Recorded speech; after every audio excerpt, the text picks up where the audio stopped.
Bakı Neft Məktəbinin kampusunda Azərbaycan Neft-Qaz Sənayesi işçilərinin Həmkarlar İttifaqı Respublika Komitesi tərəfindən Ali Təhsil Ocağının tələbələrinə təqaüdlərin təqdim olunması mərasimi keçirildi. Tədbirin əvvəlində çıxış edən rektor Elmar Qasımov təşəbbüsün tələbələr üçün böyük motivasiya olduğunu bildirdi.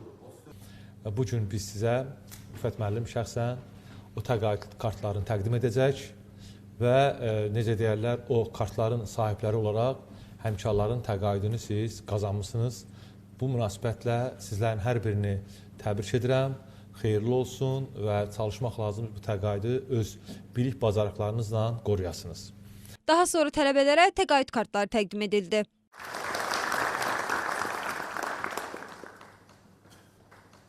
Təqaüd ümumilikdə universitetin 40 tələbəsinə şamil edilib. Onlardan 36-sı həm də prezident təqaüdçüsüdür.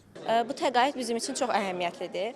Çünki yüksək balla qəbul olmuş tələbələr hər zaman öz imkanlarını texnoloji, innovativ həllər üçün yarışmalarda istifadə edirlər. Mən də inşallah bu təqaüdü hakatonlarda, startaplarda öz layihələrimdə istifadə edəcəm. Bunun mənəvi dəyəri çox böyükdür mənim üçün. Özüm fəxr edirəm, ailəmlə fəxr olduğum üçün çox sevinirəm. Bugün burada olmaq mənim üçün böyük şərəfdir. Həmçinin prezident təqaüdçüsü olmaq və əlavə təqaüdə layiq görülmək mənim üçün həqiqətən sözlərlə ifadə olunmayacaq qədər böyükdür.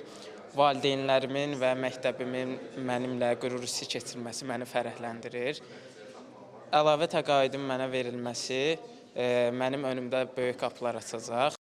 Tədbirin sonunda Universitetin Neft-Qaz Mühəndisliyi Kafedrasının dosenti Qəşəm Zeynalova 60 illik yubileyi münasibəti ilə fəxri fərman, Azərbaycan Neft-Qaz Sənayesi işçilərinin Həmkarlar İttifaqı Komitəsinin sədri Rüfət Zamanova isə fəxri qonaq plaketi təqdim olundu.